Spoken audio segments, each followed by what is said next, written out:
few things. We're starting to see a purple flashing light on the rear of cars. That means there's a bronze driver in the car. Yeah. So it doesn't matter what car it is. If you see a purple flashing light, you can see on that Audi or the Antares L Porsche we saw. That means a bronze-rated driver is in the car. As that McLaren's still going slow. That is an awful place to be on the exit of Blanchimont. He needs to get out of the way. That is big crash. Drama that's been collected by Mercedes. 2 cars, 3 cars involved. And I'm afraid to say that is going to bring out the safety car because there is big damage. The McLaren has been collected.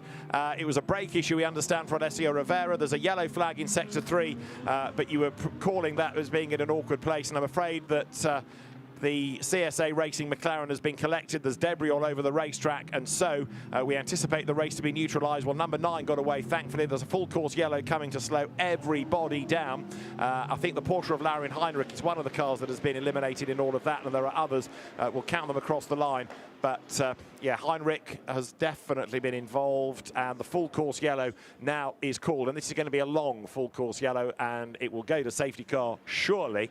But that McLaren, yeah, you were right. It was an awkward part of the racetrack, and had he just gone a little bit to the right and stepped off onto the runoff area, it could have been a different story. However, we are where we are, and a full course yellow called. So Laurin Heinrich's Porsche has not made it through at the end of the lap, and others may well have been involved from lower down the order in the traffic. So medical car scrambled, of course, to make sure the drivers are okay, and there's going to be a lot of debris to clear. Look at that McLaren. So whatever damage the Porsche has on the front, the McLaren has exactly the same. And yeah, the carbon fibre chassis of that car has done a good job of looking after the driver there. And that's showing Josh Mason as being in the car. So it was Robin before, wasn't it, on one of the timing screens? So. Anyway, the driver has been taken, we understand, to the medical centre just for observation to make sure he's okay.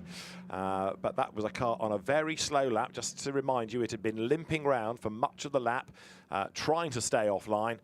But the line it was on was just the wrong line for Blanchimont. So here we have a look from a different angle from the high camera. Look at the Porsche, bang, and that just obliterates the back of the McLaren, and so many others scatter. I mean, look, there are wheels being ripped off, there's bodywork being ripped off.